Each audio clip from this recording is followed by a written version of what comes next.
I Am Big is about sharing what's working in a big way.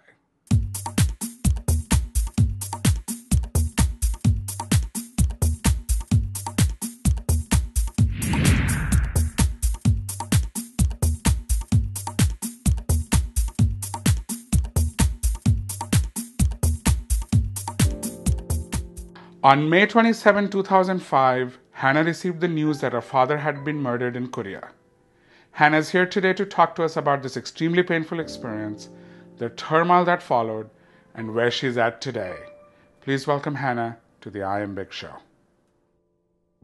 Welcome, Hannah, to the I Am Big Show. Lovely seeing you here. Thanks for having me. I see you've chosen Pinot Grigio as your big drink. Why Pinot Grigio? I don't know, it's light and refreshing, and I know we're going to get into heavy topics here, so could use the drink. I know that one day, was it May 27th? I was reading some of the material you sent to me. In 2005, you found out that your father was murdered. Mm-hmm. I don't even know how to comprehend that. But before we talk about that, I would like to know a little bit about your father and your relationship with your father. I was daddy's little princess growing up. I always wanted to be around my dad. I would hang on him, make him carry me to bed 100 times over and over and over again. I'd run to greet him when he came in, from work. What was your dad's name? Kenneth.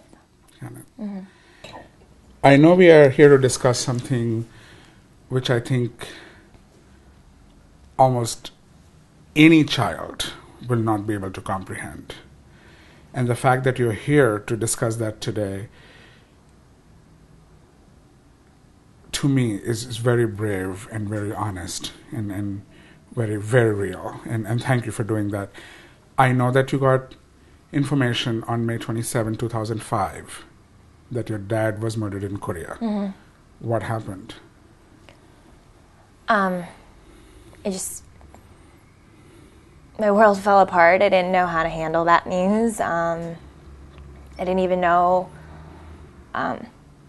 what you do at that point, whether or not you send yourself home. I found out while I was at the workplace. I didn't know that it was possible to just raise my hand and hail a cab. Things weren't making sense. I was just kind of lost. But I found I brought myself to call a friend who also worked in the city with me, and she met me on a corner, and she took me back to my apartment. And what did you do after that?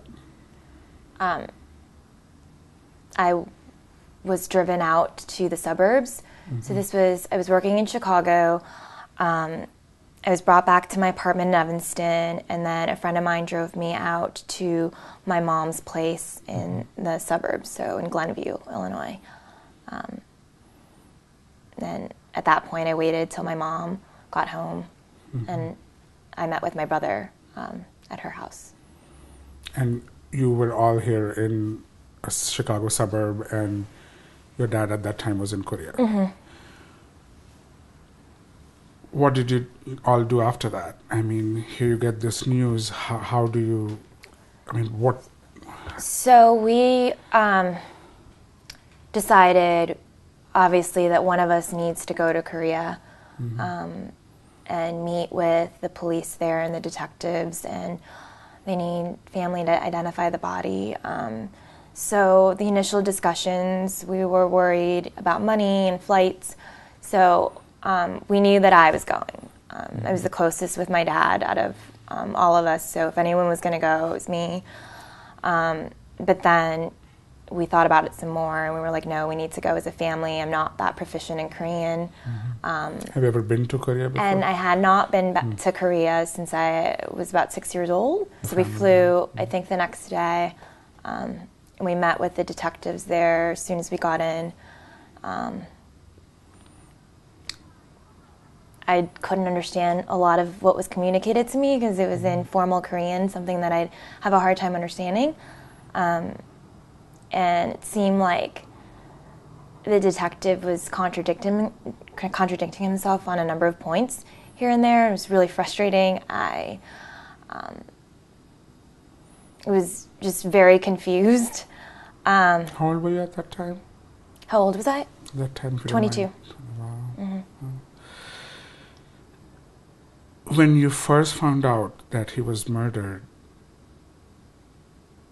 did you even believe that? How?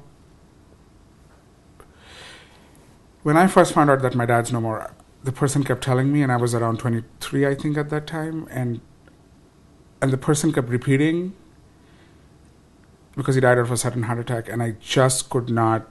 I said, "You're not talking about my dad. You're not talking about my dad." That's the feeling. What was the feeling you got? I think initially, the first few moments, it was hard to believe, but I wasn't really that much in denial for. I think I just remember the cab ride back to Evanston, just wailing and crying in the cab about how no one's gonna walk me down the aisle. And like he's gone forever, and like letting that sink in. You're beautiful. You're beautiful. So it sunk in pretty quickly that he was gone and he wasn't around anymore.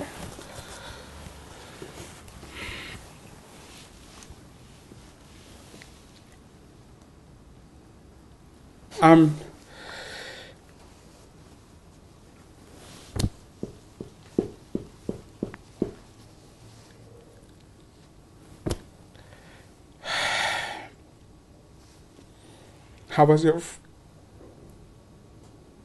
I still remember the flight to India, and my dad wasn't murdered.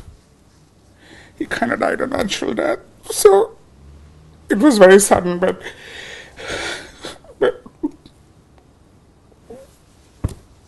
I can't. I'm sorry, I can't comprehend this, but I'm gonna get through this. We're gonna get through this. How was your flight? What were you thinking? Were you angry? Were you? I mean, I guess I've never been so overwhelmed with grief and loss and like confusion before that I just sobbed and sobbed and sobbed and cried, and I didn't have energy for much else than just being sad and crying, and just didn't know that so many tears were in me to cry, but they just kept coming, and I felt like my face was swollen, like I looked like crap, sitting there on the plane. I felt like crap. So I guess I didn't have any room for any other emotion than just being overwhelmed with feeling of loss and grief. When we were talking on the phone the other day, you said that somewhere in the flight or around that time, there was this sense which kind of something came about and you felt that you have to forgive. Was that? Yeah, I knew midway through the flight, I just knew at a certain point that I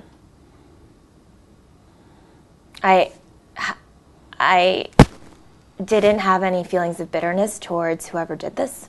Really? Yeah, I told myself like even hating the murderer wouldn't bring my dad back, so it's like, what's the point, right? So you were talking about that after there was nothing, you all were talking to the detective and things like that, but there was no real conclusion coming out of it. No, not at all. It's very frustrating. I thought they were pretty incompetent. Did you ever find out what happened? Yeah, so I eventually came back to the States and tried to look into hiring attorneys to kind of investigate and get the case moving.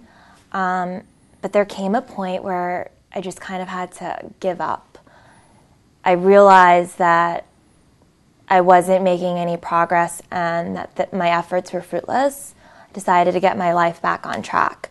And I decided to apply for law school. And I was in my first year of law school, getting ready for final exams, when I got a phone call from my mom telling me that she had word from the police and the detectives in Korea that they found the murderer.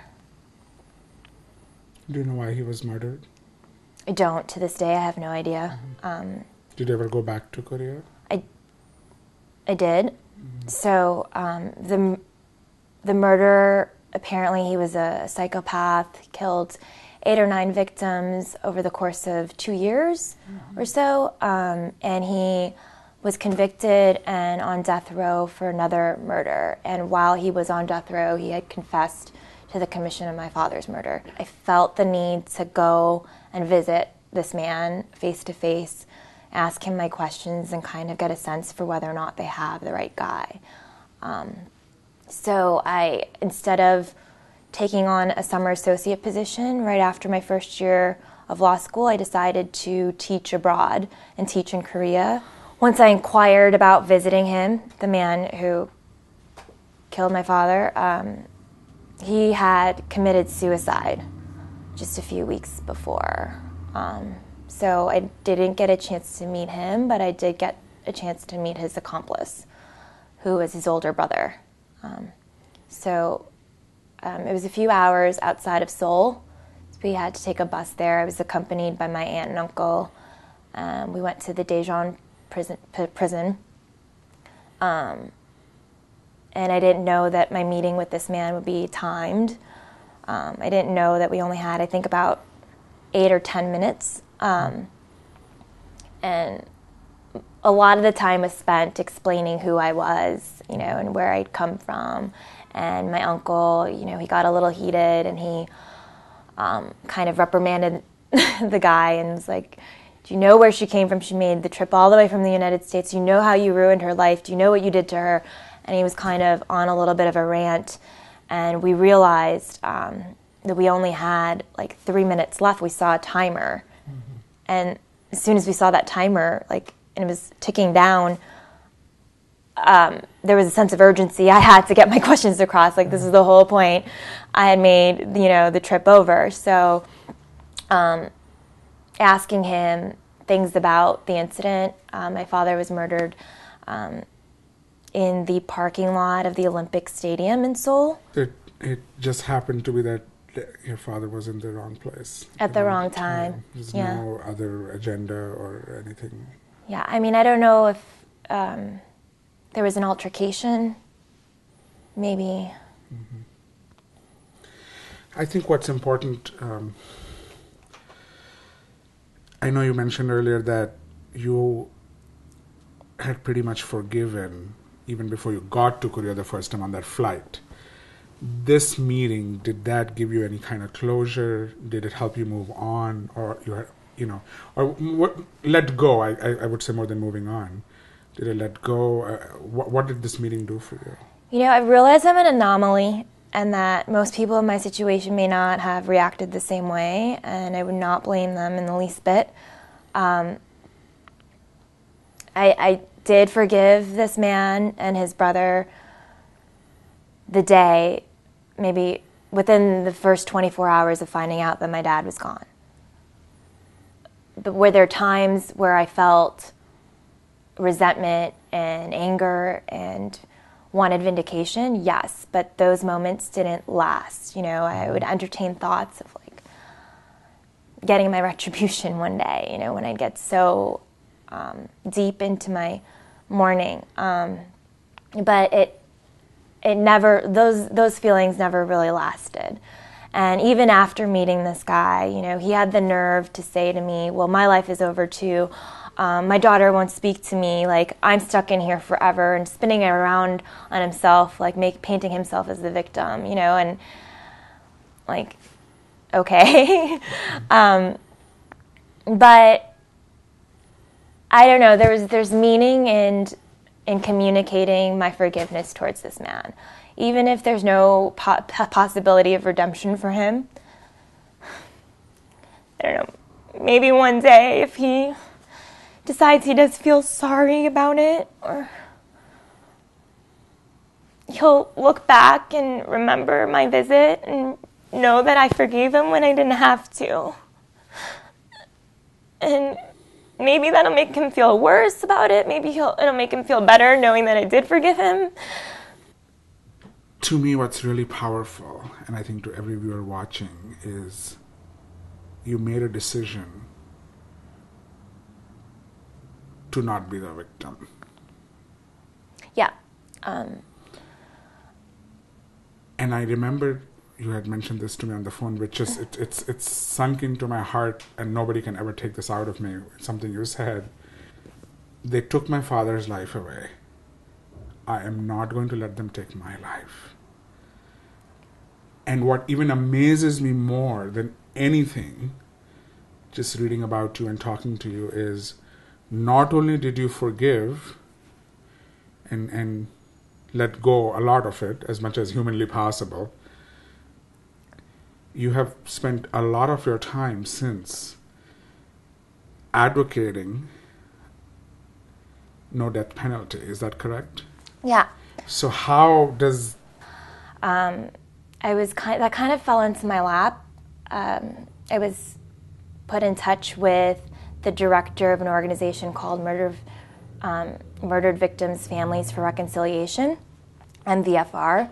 And it's an advocacy group that consists of family members who lost someone to murder or to execution. So it's both sides of the issue. And these families oppose the death penalty. I was asked to apply to be on the board of this organization while I was in law school. And, I decided when I heard about this organization, learned more about MVFR, that, you know what? My father was murdered, and I was opposed to the death penalty before this happened, and after it happened, my stance didn't change. Still opposed to it. Is there anything you would like to share with our viewers today? Besides so many beautiful things you already have. I don't know. I think kind of just to examine your experiences, and if you feel hatred or bitterness towards an individual who's wronged you before, think about how that it's affecting you and your emotional health. Like, is that really helping you? Or is it taking away from your life? And I would encourage forgiveness. I'm not saying that that's the right move for everyone at any given time, but it certainly helped me, and I would encourage other people to look into doing the same. Thank you. Thank you for coming to the show. We love you here at I Am Big. To all our viewers watching today, Hannah's experience is very powerful, and it's powerful because what I have learned more than anything today is hatred does not kill hatred. And whether you choose to forgive, as Hannah said, it's a path you take. Everybody's pain is different, everybody's loss is different. You have to make that decision. But the one thing very clear is keep in mind whatever decision you make sure it does not take away from your life. We love you here at I Am Big. Thank you. Thanks. Thank you. Thank you.